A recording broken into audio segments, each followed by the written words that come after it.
Hey everybody, it's Razib, and the conversation episode 42. So yeah, it's Memorial Day that we're recording, and I'd like to get my. I know people are asking about the hat, and they're making comments on it, but That I've lived looks in fine. I've lived in Texas for like 9 years, and I'm just kind of reflecting a little bit of that identity. Although I'm always going to be West Coast Oregon person, I guess. But To I don't know. me, Yeah. I will say to me, Razib, as a Texan, the striking thing about your outfit is not the hat. It is that you continue to wear a dark jacket and shirt, even though I mean today it's actually kind of not that hot. But in the summer, I mean that's commitment. That's commitment to the style if you're gonna wear like black out in a Texas summer with or Yeah, without. I mean, I'm not trying to be a villain or anything, but I know that there's like these rules about white hats and black hats and clothes and Right. everything like that. But you know what? I'm a maverick. You're mad. That's right. Yeah, Oh, yeah. I will say we weren't going to talk about this. I will say, there was a thing in the Texas Tribune. Speaking of Texas, this is why there are things I like about Texas, things I don't like about Texas. I'm a little bit more socially liberal than you, for example. So there's a few things that not my preference, but in general, Texas is pretty laissez-faire. Um, there was a thing about a Fort Worth Democrat that um, used some technicality about a measure which our friend Nicole Nosek actually was involved in a land use reform which basically forces cities to allow building on small lots. And so just for the non-Americans in particular, American land use is very localized and they basically use it so you can't build. It's not as bad as Britain, but it's pretty bad. um, Right. and so Texas is like has a YIMBY reputation. Yes, yes, in my backyard. It's a big state. We're pro growth, et cetera, et cetera. Yeah. I do think a lot of this. Okay, so but what happened was like, I mean, when I read it, I was like, why would a Democrat? I mean, I understand that they're anti-growth, but a Texas Democrat, I thought it was, and also like the Republicans have kind of super majorities. So what's the point? They just Mhm. don't like people to build things. I don't really understand. And like so the Republicans are going to overrule it, and it's gonna pass. And so why would you Right. want small houses on small lots? Well, they're cheaper. Right. So it's called supply and demand, which apparently a lot of people, not just Democrats, I mean, there are a lot of, in fact, like a lot of suburban Republicans, they should actually oppose building because their property, like what happens in California is your Right. property values just keep going up. We've talked about this. So, I mean, it's in their rational self interest as just an individual, although I would argue that that's a local optimum where actually the society as a whole kind of gets, well, it gets Californicated in weird ways. And so that's gonna pass. I'm wearing the hat, and I'm like not ashamed to say I'm from Texas. I've lived here for like a huge part of my life now, my adult life, and like that sort of thing like makes me kind of like honestly like a little proud because, we're kind of sticking with the American pro growth mentality here, and Right. we have like I think, was it the fourth and the fifth largest cities in the country? We're actually a pretty urbanized state. Um, Mhm. we don't need to be like this anymore. We just don't. Like, Right. Texas isn't full, but it's got a lot of people, you know? Yeah. Right. It's the second I think it's the second most populous state now. It Florida's number is. 3 and New York is number 4. Yeah. We're pretty far from California, but the day will come and it's just a cultural ideology here. Uh, as opposed to, well, the neighborhood and I like things the way that I like them and everything like that. Right. Yes, it's a conservative Republican state, but it's one of those like conservative republicanisms that's still true to, kind of 20th century American libertarianism, which is it's not true elsewhere. Like a large part of the MAGA movement is actually pretty skeptical of, I would say, like that pro growth kind of like open economic libertarianism. I mean, Right. Trump is actually like of that ilk a little bit. He's a New York Republican or he's whatever. I don't want to actually like characterize his ideology or his partisan affiliation too strongly. But he's a New York property developer, and they have a Right. different philosophy than a Texas property developer. And so, anyway, it's like not on the docket, but I did want to bring it up because I think it's notable to think about that. We live in a state that is encouraging people to move here, and whatever their background and all this stuff. I feel like it's kind of harkening back to a more Reagan republicanism than some of the stuff I've seen. Because, I mean, there are like MAGA people who are like, America's full and all that stuff, Right. which, that, and some of it is like, rooted to certain environmentalist philosophies. A lot of it is just like, my town's been like this and I want it to stay like this forever, you know? And there's Yes. people like Right. that in Texas too, but still opportunity, growth, and dynamism are still a thing here, and I'm really happy about that. So I just want to put that out there.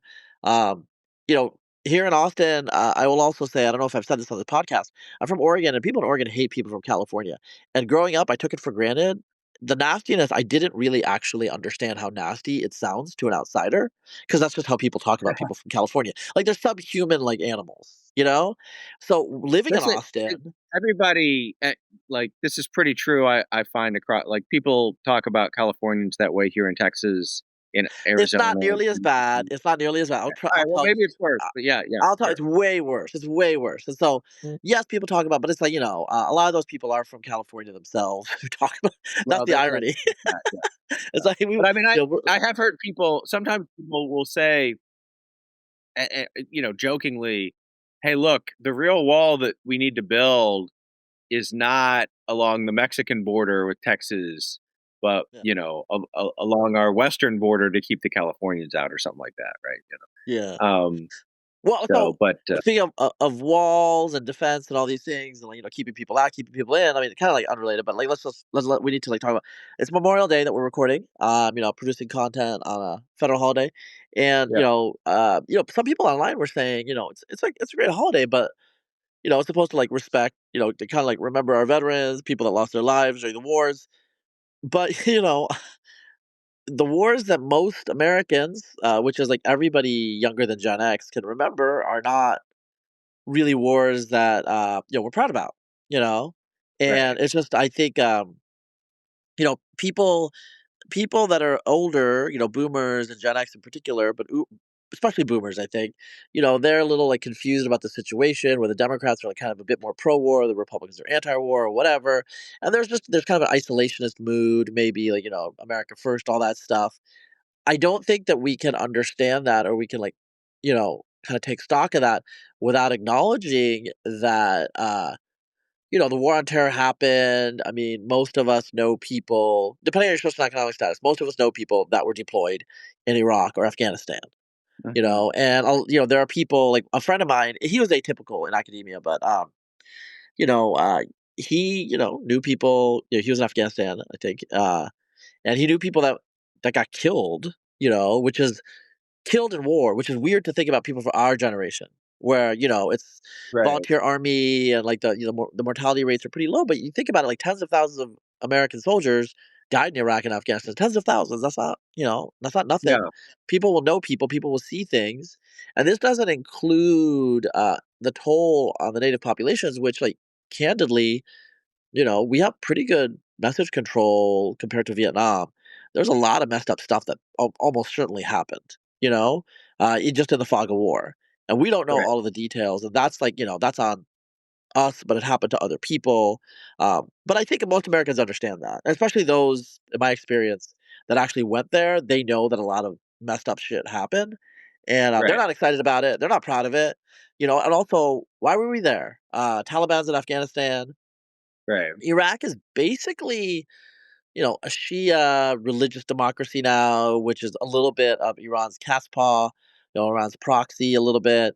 And, what did we do? I mean, after 9/11, America just felt like it needed to do something. But what did we do actually? And when we think about it, it's just like really confusing, I feel. I right. feel like people don't have like a good takeaway from that. Like, what do you think? Um, yeah, I think so. This is a good question. I don't know. My guess is, Memorial. So the U.S. has two holidays about the military: Veterans Day and Memorial Day. And Veterans Day is, of course, is for the people who survived, and then Memorial Day is for the people who died. I my I know Veterans Day is associated. It's in November. It's associated with World War One. My assumption is that Memorial Day is probably dates from like the 80s, or like, it's a post-Civil War thing, right? Yeah, I think If we so, look yeah. it up.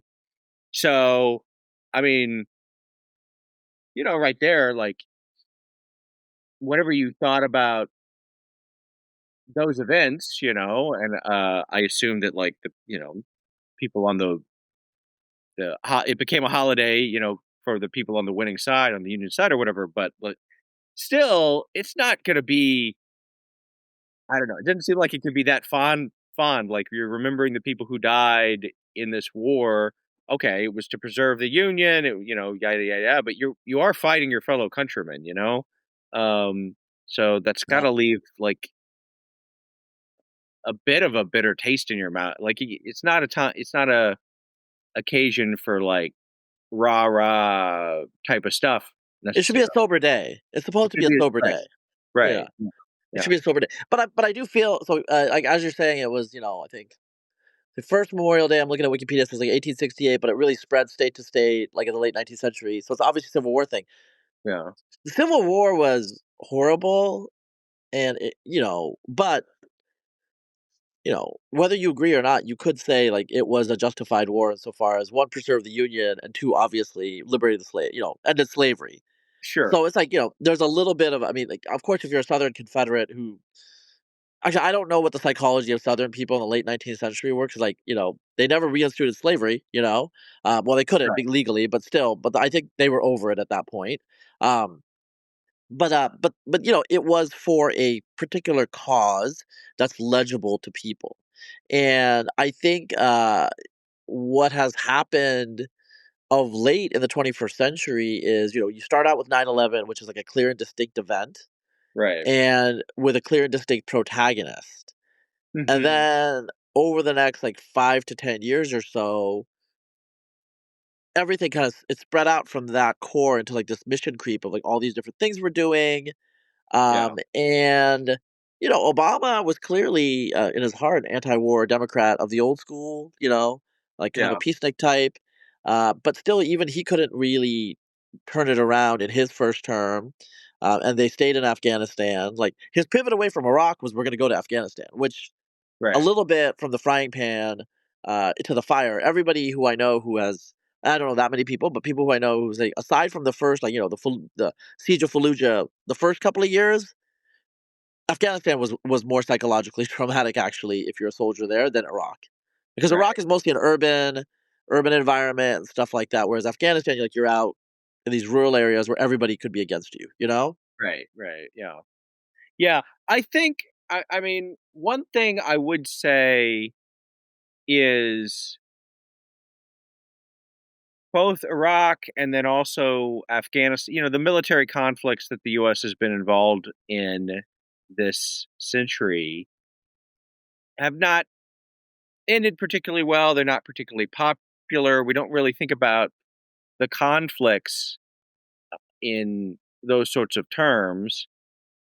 However, unlike with the Vietnam War, say, that does not seem to have bled over into how we view people, the soldiers, the veterans, or the people who lived or Sure. died fighting in those conflicts. In Vietnam, you had a situation where, you know, people who were against the war were also kind of against the soldiers to some extent. I mean, not always, but you did have things like, people being spit Baby on, killers. Yeah, yeah, yeah. right, yeah, yelled at or whatever. And people, soldiers who came back and turned against the war, like John Kerry, would throw away their medals, although he didn't really do that. He threw someone else's medals away, but whatever. Um, so it was much more. There was not this distinction drawn between, the conflict is bad, but the soldiers remain heroic. We still, even though most people, Republican and Democrat, view the Iraq War as a mistake, perhaps even worse than that, they still view the soldiers as heroes, and you know I don't know what things were like in the 1950s, say, but I Yeah, get the sense that in some respects, veterans are maybe even more honored now than they were then, just in the sense that it's a much smaller percentage of the yeah, population, right? So even though, like, if you're a veteran of World War II or whatever, I mean, okay, like most able-bodied men who were of age were gonna be a veteran of World War II or of the yeah. Korean War or whatever. So, I'm sure it's a benefit, but you wouldn't like, it would not have made sense to do the thing where, like, you clap, when people get off planes or other stuff like that, Yeah. right? It wouldn't make sense.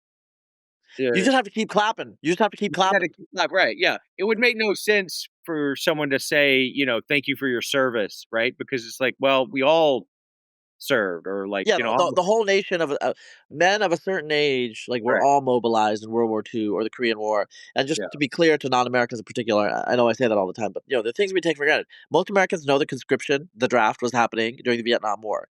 The draft got phased out in the 1970s, and now we are an all-volunteer force. And so the type of people that go into the military are quite, like, selected. They're literally select they self-select themselves. This has been good in some ways because, basically the average human capital endowment, I'm gonna say it that way, of the American soldier went way up in the 1980s because of the volunteer, military and stuff like that. There was a lot of if you watch films from the 1970s in particular during the auteur period that were very cynical and jaded, but they were drawing upon the fact that there were just like a lot of soldiers who were kind of the dregs at that point. right, The draft. There were the people who were smart we're figuring out how to get their exemptions from the draft. And then, like, the worst case was, McNamara's marching morons is what they were called, right, where it was basically like people that should not like were not mentally fit, were basically put in to the military as guinea pigs. Like, oh well, maybe it doesn't matter that they score 65 on the IQ test. It does matter, and like a lot of times, like they got killed. They also killed themselves, and they were a danger to other soldiers. right, So after that, the military realized, we need to have like a floor, like maybe an IQ of like about 90 or so. Uh, and so, you know, we do actually not get the average American. We get like a little bit. They should be fitter. They're a little smarter, et cetera, et cetera. There have been problems over the last couple of years. Americans are like, of a certain age are like fatter, like less fit. There's all sorts of issues with obesity and PT. I know this from, a couple of my friends that are in the military or adjacent to it, and that's been an issue. But in general, the military has gotten frankly, a higher caliber of American, but they are from a certain subset traditionally. I think, certain things are changing. Like, for example, I think, especially in the armed, like young Latino men, for example, just because like the culture, Latino yeah, culture is like much more still like it's still kind of looked up to in a way, right, whereas it's not like it's looked down on, but a lot of Americans, middle class and above, they're like, well, you should be going to college, you know? yeah. I think that there's kind of there's still a subculture among white Americans that is Yeah, still that way, particularly certain groups, like in the South, there's Scots Irish or whatever, where you just have generational service, so it's viewed more like your dad was in the military, your yeah, granddad was tradition. so it's tradition, yeah, but at the same time, you have had in the broader society or other segments where, it's just not the case, and, uh, I think I guess George W. Bush would have been the last president who served in Serve. any capacity. He was in the, Air National Guard or something like that. And then Well, I think didn't Al Gore like Al Gore was like he was like, yes, I mean, he was like a he he was was like like a a military reporter or something, but I mean, he was in, he might have been in it might have been technically National Guard too, although I think he did go to Vietnam as a reporter. Um, Maybe you could check Yeah, yeah, that. that's what I'm saying. Yeah, yeah, yeah, yeah. So I think there was a I little mean, bit of that. the last president who actually saw combat was H.W. Bush, Yes, he did. Yeah. who, I mean, he got shot down, Yep. Yep. and I guess if those are the actual presidents, if you're talking about, candidates, then you have, Kerry, McCain, Dole, they were all, you know, Yeah. serious combat or whatever. But it's just it's shifted where that's no longer a big thing. I was gonna say before we lose the thread, I do think it is kind of ironic that in the United States today there are a lot of high tech or other knowledge worker type jobs where at least directly they do not you don't have to take an IQ test, as part of the hiring process for that jobs. Whereas in the military, there is actually you do have to take an IQ test to get in the military, and they will reject you if your score is low enough. Yeah. That's Yeah, and, like, really quickly, I'll focus on the army because it's, like, the biggest unit. I just wanna, like it's actually, like, more representative by race, I think, than a lot of people think. yeah, So the army is, like, 54% non-Hispanic white, 20% Hispanic, and I think, no, it's 20% black, actually, 20% yeah, black, right, which is a little higher, and then, like, it's 18% Hispanic, and then 7% Asian or Pacific Islander and about 1% Native American, whereas the American population right now is in 2020 is like 58% non-Hispanic white, 12% black, about like 0.7% Native American, 6% Asian, and then a little bit Pacific Islander, and then like 19% Latino, actually Hispanic. So it's like Hispanics are actually like proportionally represented. Blacks are overrepresented, and whites are just a little bit underrepresented, and Asians are about a little bit kind of where you'd expect. I'm assuming that some of it is like who's around 20 years old. That's yeah, gonna be a little different. yeah. So actually, I think white Americans are a little underrepresented by their age profile, but not that much. I think I mean it would be interesting to do like an age analysis because of course old people are disproportionately white or whatever. So if you're looking at Yeah, like, people who are 18 to 30, or I know the military, it can include older people or whatever, but yeah, yeah. But it's definitely like really weighted. yeah. But it overall it seems to be you could just say broadly, Yeah. roughly proportionate. Yeah. So Gen Z and Zoomers, I just looked it up. 51% non-Hispanic white, 25% Hispanic, 14% black, 6% Asian, 4% multiracial, and about like 0.7, 0.8% Native American. So it's similar. It's similar, Yeah. actually. It's pretty, but like you said, it's subdivided where it's like, people like college educated people in New England Right. are not well represented. Everyone knows they're not well represented in the army. Yeah. Southern whites are pretty well represented in the army. Whereas like among Hispanics and blacks, I think it's more of a even representation because it's still Right. culturally more normative. I mean, there's Right. like not as much subculture, stuff going on, but yeah. So I mean, I think we back to the general, general thing, general trend. It's like it's a little interesting how not interesting, but yeah, a lot of Americans are not very in touch with military culture. It's kind of this other thing now. It's this whole subculture. Whereas 2 generations ago, like my father-in-law, for example, he was stationed in Japan. During the 1950s, he joined the military when he turned 19. It's a common rite of passage for a lot of American men after Yeah. World War II, even during World War II, obviously, but even after World War II, military was a really big option for a lot of people. Not everyone went to college. Now, like what, like 40%, 45% of like 18-year-olds are like matriculating in 4-year universities. So part of it is just like cannibalization of higher education. Yeah. Associate's degrees, bachelor's degrees. These people are going into that, whereas in the past, a lot of people military is like college, like it trains people, to do a lot of things. If you do well on the IQ test, they will put you in stuff like comms and intelligence and other Right. things like you know. So I mean, Rob Henderson, a friend of mine, he's pretty well known, blogger, writer, etc. He went to the military after high school. He tested really well on the IQ test. They gave him a structure, and he really turned his life around. And then he ended up going to Yale. Yeah. Again, he's just a really smart guy. The military was known to identify people like that. Really, really bright, bright young people. But now today, I think a lot of super bright young people, unless they have like a family tradition, they're just going to go to college, which Right. wasn't always true. You know, wasn't always true. So it's like, kind of like Memorial Day, Veterans Day, these holidays are changing partly just because the American population is changing in its relation relation to the military. So I don't know if you have anything more to say about that, but I think like we were going to talk about another thing that's changing in terms of the American population. This is generational reading or lack thereof, and a funny Mhm. story that came over. So apparently, Chicago Sun, is this Chicago, no, Chicago Tribune, maybe, and a bunch of it was syndicated. Yeah. Someone put out a mailing, like a reading list for the summer Right. of like 10 books you should read. And five of them were hallucinated by ChatGPT. Right. Yeah. And so the writer who did that, like, fess to it was, like, use ChatGPT. I think the key issue, though, is none of the editors caught it. Right. Right. So that means that, like, they don't read enough because like, they were, like, quite often famous authors with fake books. Like, Isabel Allende had a fake book, you know? Mm.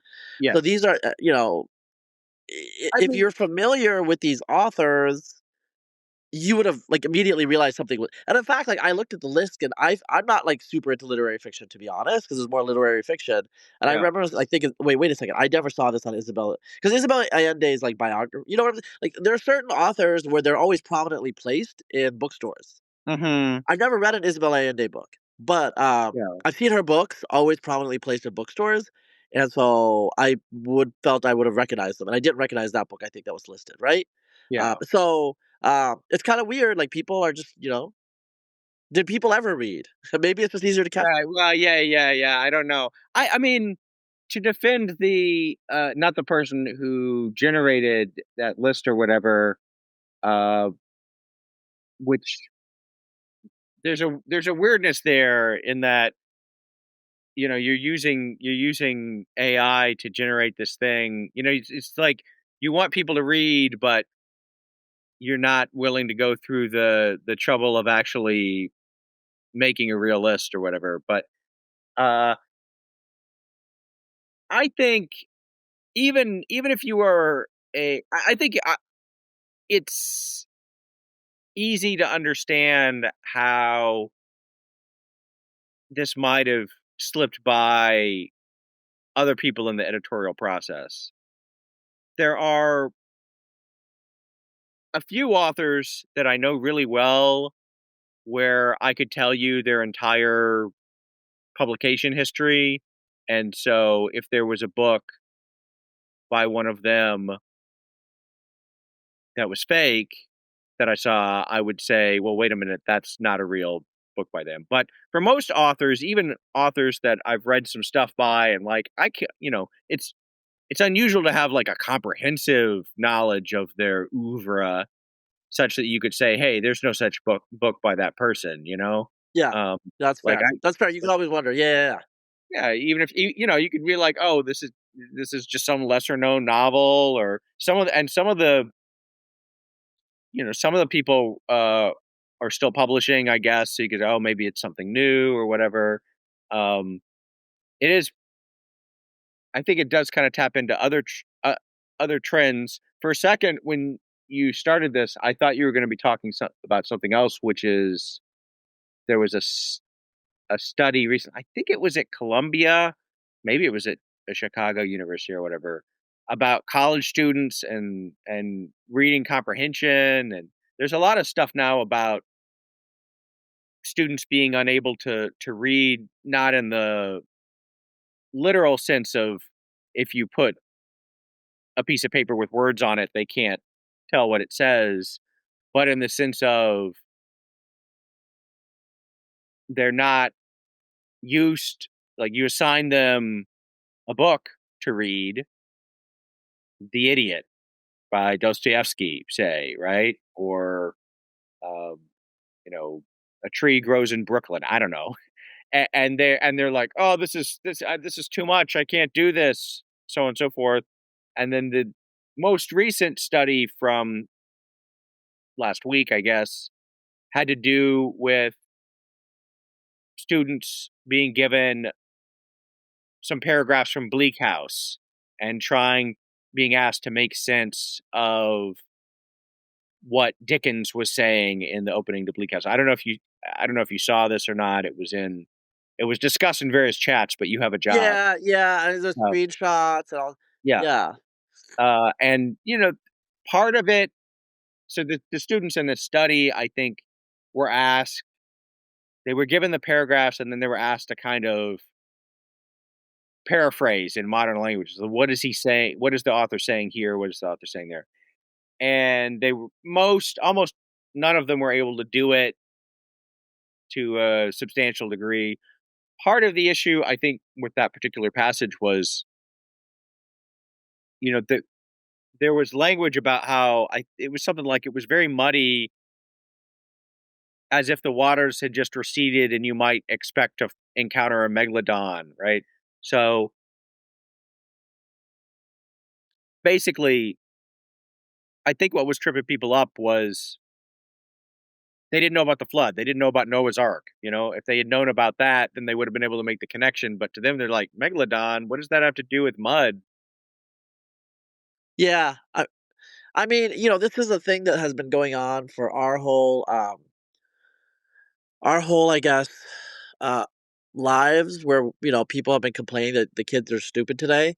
Yeah, And a lot of times you look at it, you're like, "Oh, no, this is just an ascertainment bias because more people are going to college and, right, stuff like that." Like, look at what, like, a 10th grader in 1890 would do. Well, you know what? Very few people made it to 10th grade in 1890. right, yeah, But but maybe the kids are now stupid finally. Maybe finally they are, you know? So I will tell you, I get a lot of feedback on my supervised learning Substack. So I do like one, and now I'm kind of trying to do two, depending on like the week, podcast, and then I have these like long essays. I've done surveys, I've gotten feedback. It's quite clear. yeah, Old people read, young people listen to podcasts. right, right, It's just a fact. Probably like if I had to weight it, like like two thirds of the people listening to the podcast are millennials or younger. Two-thirds of the people reading the essays are Gen X or older. Like that. That's how I would split it. You know? mhm, And I prefer to read usually because the data is denser and I can read fast. But a lot of people today, they learn history through YouTube histories and stuff like that, which yeah, are fine. But my problem with YouTube histories is like there's only so much information you can compress into like audio, and the structure is less structured. So that's a fundamental fact. And like movies, I know my friend Zach Sense has talked about this too, so I know it's a legit thing. uh Movie theater owners and like movie production houses, they're a little worried about this 90-minute length yes, right, because the right, kids don't want to sit for 90 minutes. That's a long time for them. Back in the day, a 90 minutes was actually a short movie. right, right, When we were really young, like in this at the time, like tent poles and other things kind of eventually took over. But when we were really young, there was like a period where like there was just like a lot of long movies that were like 2 hours, you know, mhm, and or then they 3, realized, like, if it was huh? hour Yeah, versus or hour. three, yeah. But then they realized, like most of the time that's not economical, and they're like 90 minutes. That's a good like hour and a half, in and out. And now an hour and a half is not enough, and it was too long, and they're thinking about going shorter. But partly it's mediums come and go. It might be film is just not a medium that's going to translate into like beyond the Zoomers into Gen Alpha. Like Gen Alpha might want to watch, TikTok short, some sort of like digest of TikTok shorts or video games or do video games, whatever. There's other things that are going on in their world, right? Yeah, So yeah, uh, obviously, all of that applies to books like 1,000 times more. Unfortunately, for us as book nerds. right. My guess, and I haven't actually looked at this to see if there's supporting, science or whatever, but my suspicion is that there's probably been a bifurcation in the sense that there's a segment of the population. I don't know if it's the top 10%, if it's the top 5%, if it's the top 20% or whatever, that is probably much more impressive than in generations past. Possibly even, even compared to what the top 10% would be. Because it's true that you have these people learning history from TikTok or YouTube or other things like that. That has also goes hand in hand with the 10,000 word Scott Alexander post, which is, dealing with scientific, research and all sorts of like complicated Sure. stuff. I mean, he's a prominent example of that, but he's hardly the only one. It's probably the case that even if for most of the youngins, things are just, they just want video, they don't want to read, et cetera, et cetera. There is probably, I suspect, a subset for whom the opposite is true, and they really. I mean, this is something that I was reflecting on the other day. Just how amazingly available the written word is compared to any other time in history, right? And I don't, um, I mean, you've had several step changes, right? So, of course, before the printing press, when everything had to be handwritten, that was definitely one level, and then mass literacy, mass production, or whatever. But even when I was growing up, if you books, I would say, were widely available to an extent, right? But if a book was out of print, right, or if it was, not a popular book, or if it was something, rare or historical, then your access to it was pretty limited. You needed to go to like some university archives or something, right? Interlibrary loan, Your library loan, yeah, which a lot of people didn't understand how to use. It just right, wasn't well known. right. And now, you know, um, what I mean, one thing that I'm doing, uh, just as a kind of hobby right now is I'm reading on like biblical history, the development of the Bible and of things like that. And there are, there's interesting things. So there's a famous passage. There's a story in the Gospel of John, for example, uh, John chapter 9, I believe it is. The woman caught in adultery, right? For those who know. But so that passage is not in some manuscripts of the Gospel of John. It is in others. That's not such a weird thing. The weird thing is that after it shows up at least by say the 3rd or 4th century, but then you still have manuscripts in the 10th and 11th century that don't have it, right? So for 6, 7, 800 years, you could have a manuscript of the Gospel of John that has this passage and people are reading it and discussing it and thinking about what it means. And a couple hundred miles from you, they've never heard of it, you know? And so that's kind of like a very strange thing. But then on the flip side, I now, if I want to go, I can just on my phone, while I'm sitting in bed with no pants on, I can look up all the manuscripts, right? Like that have been found. They're all digitized. I can look all of them up.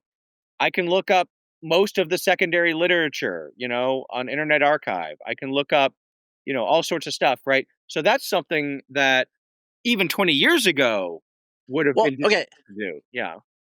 Do you remember? I mean, you do remember because we're like you're like wait, how old are you now, Josiah? I'm 47, so I'm a year. I think we're not quite I'm a a I'm year a apart because I your think birthday.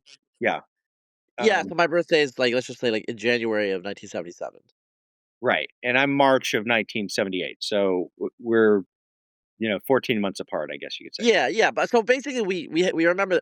So do you remember like the periodicals index or whatever that we had to go Yes, to when we were okay, right. so The card today, catalog. you just entered into Google or whatever or Lexus, whatever. There's a variety of things.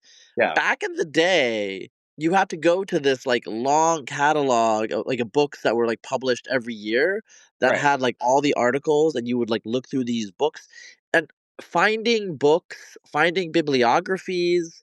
Uh, I mean, so I used to read like, this is like a nerd thing to say, but, like, I used to, like, check out the Encyclopedia of Science Fiction every year when I was in high Mhm. school Right. because that's the way that I would know if that's the way I would figure out that find the bibliography of a science fiction author. Right. Right. Because, like, it's not gonna be all in the library. Yeah. There's no internet to Google, like, the bibliography. Right. You know? And, like, like, in our youth, like, and when we were teenagers, like, Barnes& and Noble and Borders, like, these, like, big national bookstores started showing up in a lot of places and kinda democratized things, but reality is a lot of places didn't have a bookstore. Or, like, they had, like, a really tiny one, and it was based on, like, or, like, a lot of places, for example, had Christian bookstores, which are very specific in what they have, you Yeah. know?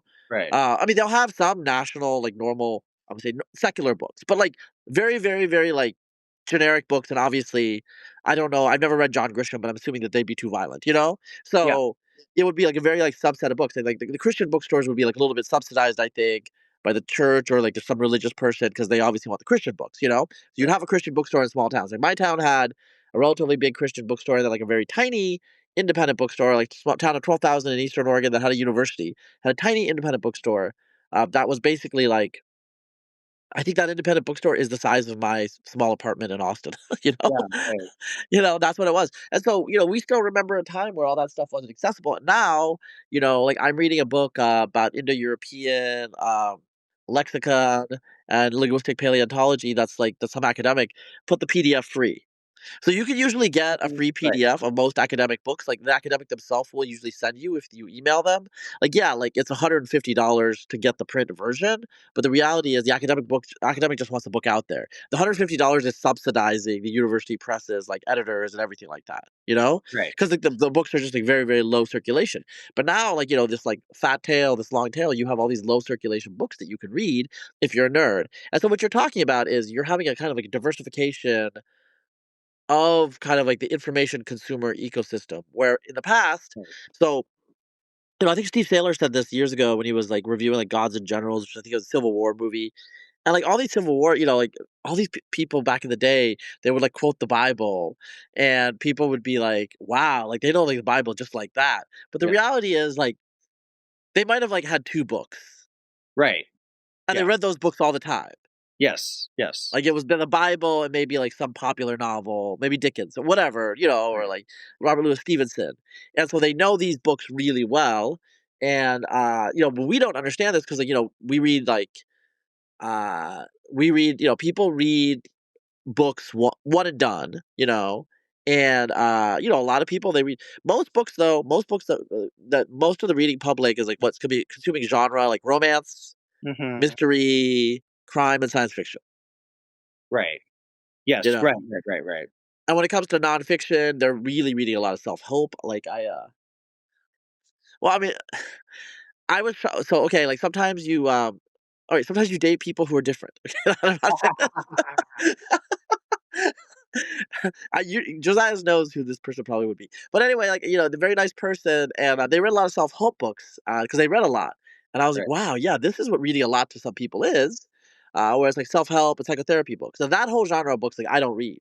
Like, people would say, like, "You can go to my Goodreads," like, I read a lot, Josiah reads a lot. But there's whole, like, areas of book publishing and reading that we don't like, do you read romance? Do you read romantasy? No. Okay, there you go. So it's just like we ourselves, like, there's only so much you could read. And so, you read certain things, and I'm not like, dismissing reading this or that, but it's everything is like very, very like specialized, even among the readers. So it's like I think like if I read a lot of romance novels, I don't think people would say I was much of a reader. Right. Because I think the issue with romance novels is it's a genre and it's always the same beats. You change the names, you change, you modify a little bit. It's like going to an action movie. Like Mhm. when you're watching an action movie, it's like exciting during the movie, but then a year later you couldn't really say much what happened because you know exactly what happened, kind of. Right. Right. It's like it's not like a deeply complex plot. It's not like Well, Inception. Okay, like, I watched Inception in 2010. I don't know all the details, but there was a lot there, and it's, like, very memorable what happened. There are uh-huh. action movies, some of the Marvel movies, like, I can't really tell you what happened because the same stuff happens every single time. There's a light beam. I guarantee you there's a light beam in the sky at the end, you know? Uh-huh. No, Right. and part of this is because the Marvel movies, like, they are done with a certain script formula that people had perfected in the 2000s, had Sure. shown bring people out to the movie theaters. Now people are getting tired of it, so now they gotta figure something else out. Anyway, my point here is that when it comes to media, we live in a world of riches, in a world of Yeah. plenitude, Right. and some of the stuff that people are observing in terms of, "Oh, people are dumb, they lack, the age of orality, like, the oral age," it's because there's just too much out there, whereas in the past there wasn't too much out there, and so people focused on what they had, in terms of storytelling, in terms of, reading books. If you have like a finite number of books to read in your life, like let's say if you could select 20 books, okay? Mhm. I mean, I think like even if you read a lot of fantasy or romance, I think like most people that are into that genre stuff would not do like 20 fantasy or romance books. I think they would do like 10 fantasy and romance books, and I think they would do 10 other books that were culturally significant that they know. They should probably at least, like, have in their library, you know?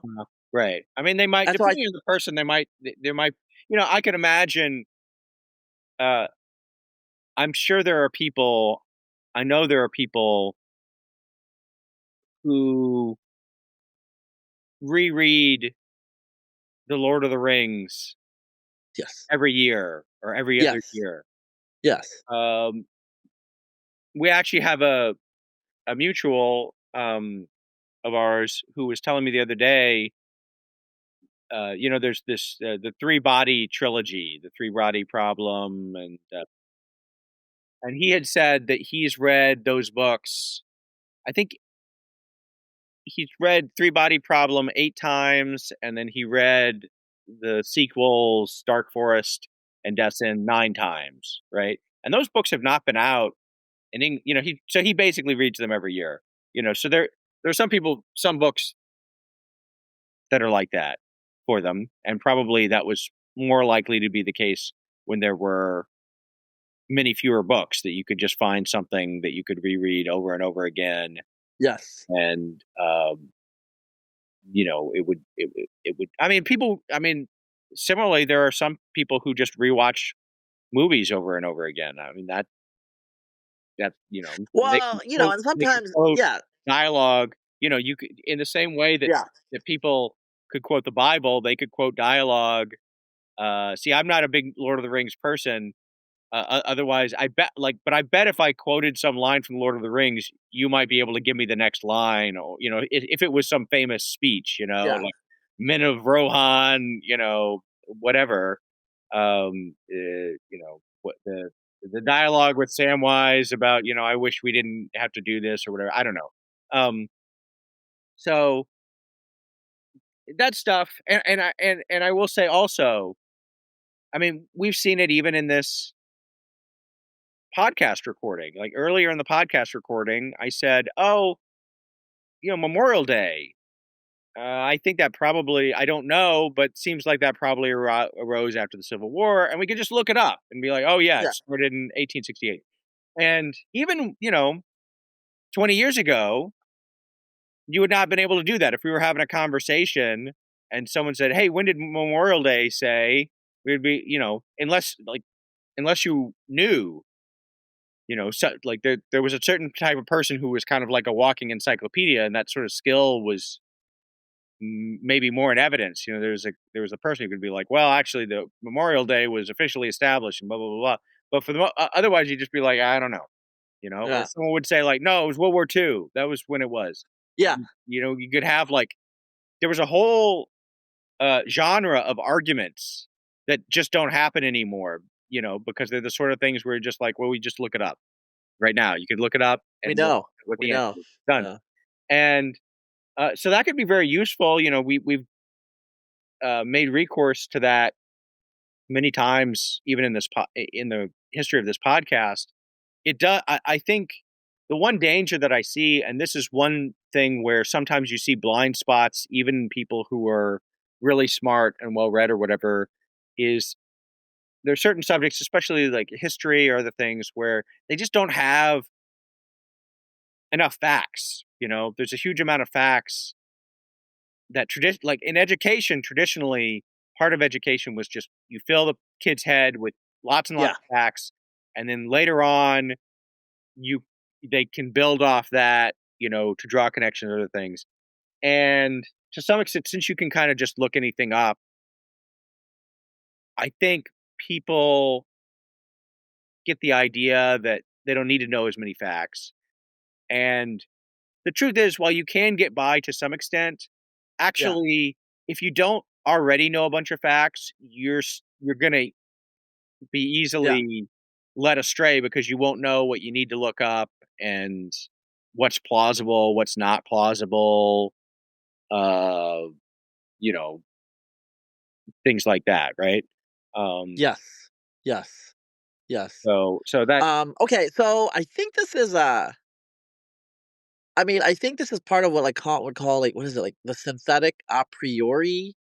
Um, and so basically, this is like it's kind of like you have these facts, you join the fact, so Mhm. you have these prior knowledge, and then you synthesize it, Yeah, and then you get new knowledge from it, not by definition. And so I think part of what I've been noticing is like so let's say you can always look up the facts. So it's like the right, facts are just scattered out there, and you can just look it up and retrieve it at any moment. The problem though is when you read a book by say a historian, just to give an example, the facts are not scattered out there; they're structured. right, And so there's like it's like it's represented within a conceptual framework. And first of all, it's easy to retrieve the facts. So if like I don't know, like for example, like if you ask me like the emperors, it's like A B C D E. You remember them in sequence, and so you can retrieve yeah, them very easily. You just kind of right, like scroll, like it's like a stack, some sort of stack or an array. Well, so I know the emperors, like most of them, the famous ones by sequence. So I just kind of know, like, oh, like, well, Augustus is like early in the sequence. right, Septimius Severus is in the middle of the sequence. Constantine, or Theodorus the Great later in the sequence. So right, and I don't just and that is because like I've read and like I have of them in their historical context and stuff like that. yeah, And people who can like look it up on Wikipedia, yeah, they can look it up on Wikipedia, but they don't really add new quite often. They can just like confirm or reject like a very simple statement as opposed to a complex right. statement that will extend out the conceptual framework. So they're not actually building on the building; they can just describe the building, if that makes sense.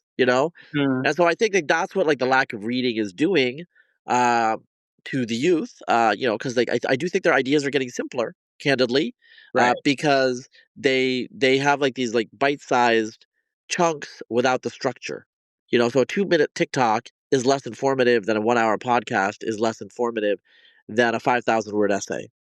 That's just like if you look at the amount of I mean, obviously 2-minute versus 1-hour podcast, okay, that makes sense. But if you look at the way if you do a transcript of yeah, a 1-hour podcast and compare it next to an equivalent, right, 5,000 word essay or whatever, like do the same number of words, it's just quite clear that when you're doing written first, as opposed to just, the ancient Greeks and Romans, like a lot of the stuff that they wrote, like famously, Procopius, Procopius's works, he read out in public in Constantinople. So they were written to be read out loud. Still, some of them. they were written Some of them first. he read out. I don't think he read The Secret History Yeah, yeah, out. yeah, okay. The bad stuff, the secret stuff. Yeah, yeah, yeah. Yeah, which was the good stuff. The That's bad right, stuff, which is right. actually the good stuff. But Yes, yes, but my point here is like when you write it, it has a different structure. And people always say that. right, They're like, whoa, you're a lot different in Twitter than you are in your written essays. yes, right, right, Which is like, but I mean, some of it is like I just kind of let it go on Twitter, but also the medium is quite different. You have a hard. It's harder. Yeah, It's you harder to couldn't seem extremely bright, frankly, on Twitter. right. Everyone's kind of retarded, you Yeah, know. it would not I mean, you if you take, like, one of your Substack posts or whatever, it would not work to break that up into, 280 character things No. and post it. Uh, by contrast, a Substack post that was, 2,000 words of tweets put together would also just feel, like, really weird. So, yeah, Yeah. a lot the That's medium why medium is the I best hate system. tutorials. No, I don't. I'm not gonna say I hate, but I don't really like tutorials and tweet threads and stuff like that because it's just not the same. It's like okay, like yeah, you can't like get it together to just like sit down for like 2 hours and write it out Right. because it's stream of consciousness. which like those of you who have like read, it's a stream of consciousness. The tweets are stream of consciousness. Stream of consciousness are not as high quality because Yeah. stream of consciousness are not like you're not actually like thinking about thinking. So Right. it's like when you write something down in essay format, you are thinking about how you're thinking and thinking about how you're communicating. It's like multiple layers of like deeper work that you're putting into your intellectual product. Whereas a tutorial is like spit, you're spitting out Mhm. phrases, Right. and like they're kind of strung together in a linear way, but it's almost like a memoryless process. Like each tweet builds on the next tweet, builds on the next tweet, builds on the next tweet. When you're reading an essay and when you write an essay, and like most of you know this, but like let me just reiterate: when you're writing an essay, you write it. You often have an outline. I don't do outlines, but I only write about stuff I know really well, so it's easy. But you reread it and you change its structure repeatedly and you tweak the structure because it holds together as a whole, not just Mhm. in like sentence to sentence sequencing. It's not a memoryless core dump, which Right. is what a tutorial is. It's actually something where the first sentence is written in a particular way to relate to something in the middle, to relate to the end, to like loop back together as a whole. And Mhm. that is what we're missing when we do extemporaneous talking. And like, there are like my friend Patrick Wyman, with his podcast about history, he reads what's really an essay. Right. It's kind of like written in a way where he knows he's gonna read it, and so it's written in a somewhat different way than he would be, that it was just like it's written differently than the book he wrote. But my Mhm. point is that when you read something aloud that was written, it's totally different than when you're just talking. So I think people are missing kids are missing things because they're changing their media diet that way. We'll see what the consequences are. They're not going to be great. Hope you enjoyed the podcast so far. To listen to the rest of it, please go to conversation.substack.com.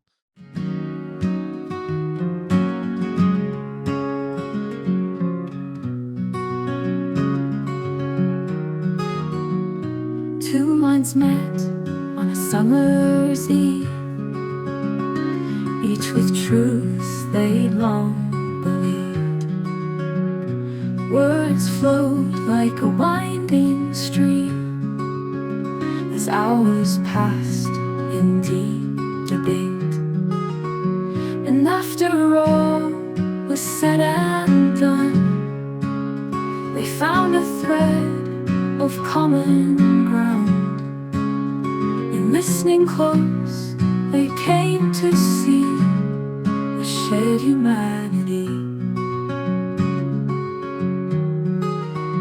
They spoke of justice, spoke of change, of history's weight and future's range. Their views at first seemed worlds apart, but patience bridged the divide. And after all was said and done, they found a thread of common ground. In listening close, they came to see a shared humanity. They spoke of justice, spoke of change, of history's weight and future's range. Their views at first seemed worlds apart, but patience bridged the divide. It's not about who's wrong or right, but understanding others' right. In civil discourse we can find the ties that gently bind.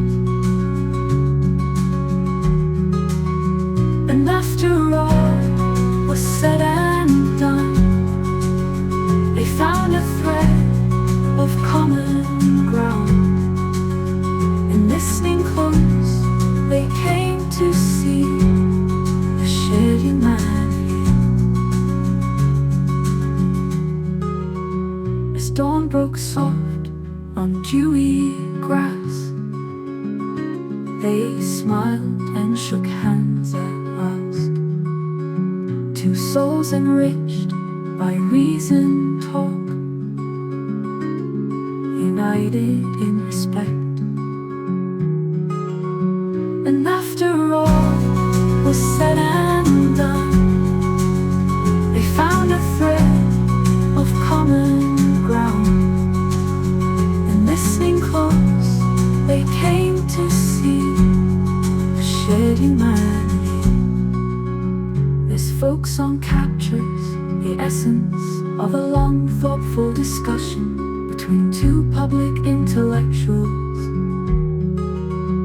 It emphasizes the power of patient listening, mutual respect, and the discovery of common ground. A gentle tone reflects the common understanding they reach after their debate. Would you like me to expand on any aspects of the lyrics or discuss the